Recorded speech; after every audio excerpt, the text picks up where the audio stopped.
Bueno, pues me llamo Juan Manuel Olarieta, tengo 59 años, soy nacido en Bilbao, en Euskal Herria, y desde el año 79 he ejercido como abogado en la defensa de personas que han sido represaliadas políticamente, pues así como he hecho trabajo también en los barrios de Madrid con la coordinadora de barrios, con el grupo de Madres contra la Droga, en defensa de presos sociales, de toxicómanos, de inmigrantes. Y también he ejercido en Europa en defensa de miembros de la Brigada Roja, de la fracción del Ejército Rojo, de grupos como Hezbollah, en procesos de extradición. Y bueno, pues he sido también represaliado como consecuencia de mi defensa de todas estas personas oprimidas y perseguidas.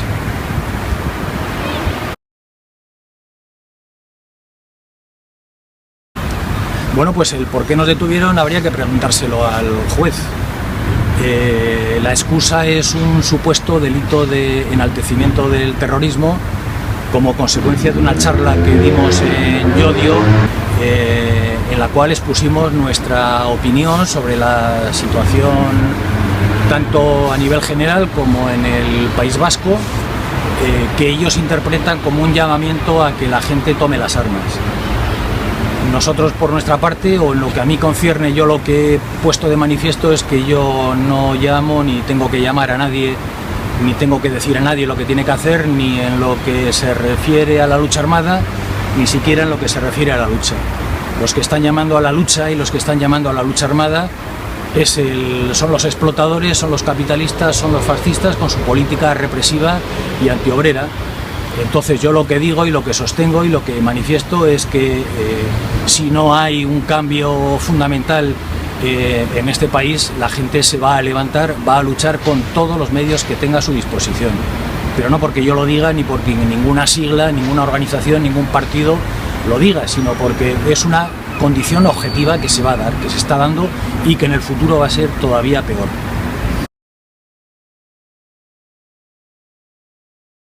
Mi detención se debe a que se está reorganizando un nuevo movimiento de lucha. Entonces yo, en base a mi experiencia personal y profesional, pues yo transmito y cuento lo que yo he vivido y lo que yo he conocido. Entonces la impresión que yo saco es que lo que yo digo y lo que yo hago no les gusta, y como no les gusta, pues tratan de retirarte de la circulación para que los que digan y lo que se oiga sean otro tipo de mensajes distintos al mío.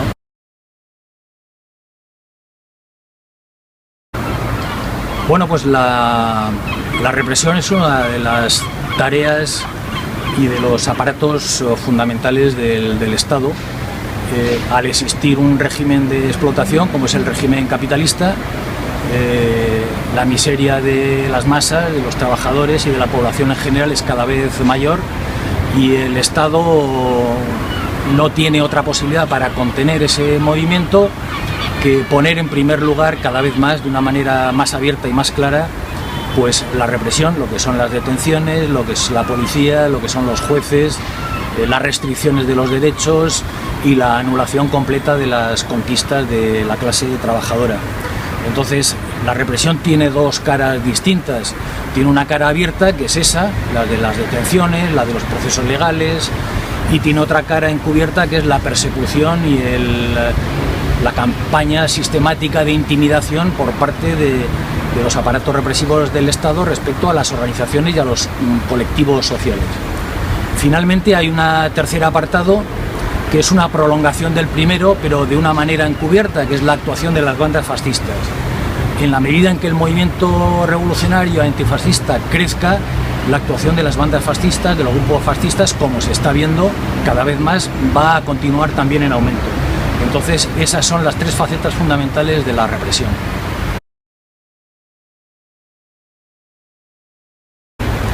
Bueno, la ley Mordaza es una continuación de la legislación represiva. No es ninguna novedad sustancialmente, porque tanto el gobierno de la UCD en la época de la transición ya aprobó un decreto ley de seguridad ciudadana, el Partido Socialista en el año 90-91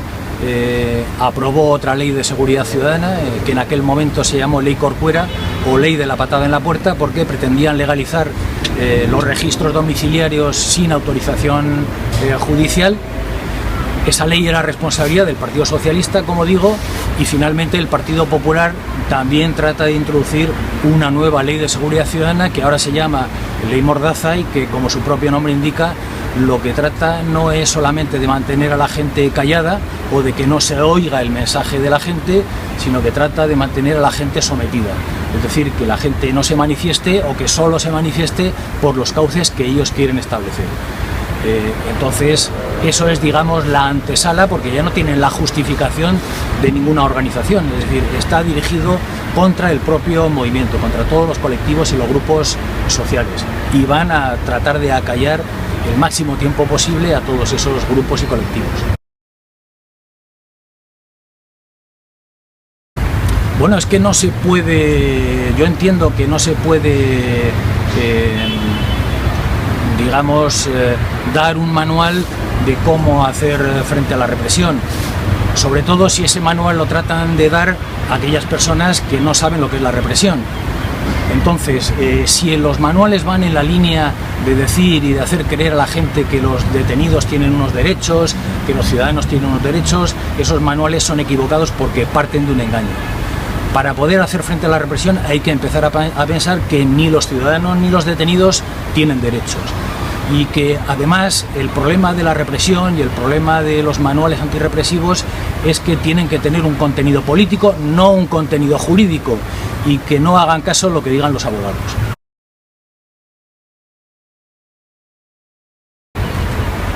El sistema SITEL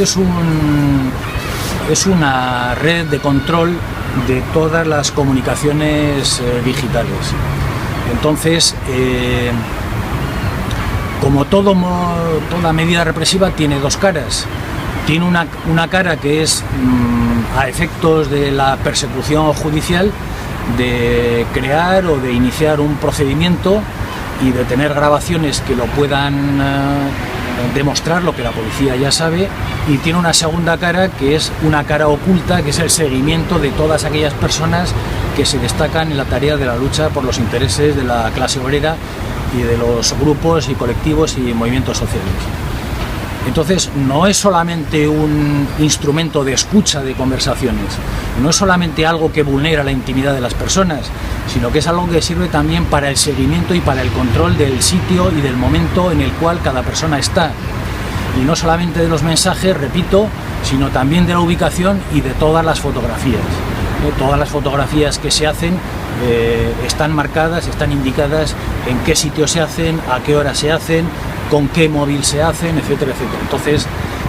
todos estos instrumentos nuevos, modernos de comunicación digital, hay que tener mucho cuidado y hay que saber bien cómo utilizarlos, porque efectivamente son útiles, pero siempre siguiendo unos criterios claros y que la gente sepa qué es lo que tiene en sus manos. Bueno, la consigna de la amnistía no es que tenga una importancia actual, sino que siempre ha tenido una importancia, sobre todo en un Estado que es tan represivo como el Estado español. La consigna de la amnistía sirvió en su momento para crear una unidad popular en 1936, para que la República del año 31 cambiara su carácter, se convirtiera en una república popular, para que todas las organizaciones progresistas y antifascistas se unieran con un programa común y para lograr sacar a 30.000 presos políticos de las cárceles en aquel momento. En la época de la transición, la amnistía también tuvo un contenido fundamental. Las movilizaciones más importantes de la transición fueron las movilizaciones y las luchas por la amnistía. La lucha por la amnistía durante la transición demuestra que el movimiento popular puede conseguir y obtener importantes victorias, hacer frente a la represión. Lograron sacar a muchos presos políticos en aquel momento, y actualmente yo creo que el movimiento por la amnistía no solamente va a lograr sacar a los presos políticos de nuevo de las cárceles, sino va a conseguir articular un movimiento de solidaridad importante, no solamente para los que ya están presos, sino para los presos que van a venir.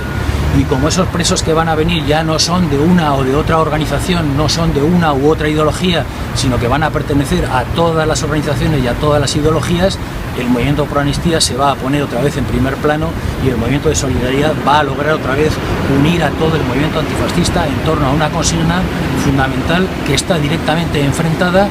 al aparato del Estado y a la propia Constitución, cuyas disposiciones impiden al gobierno que conceda una amnistía.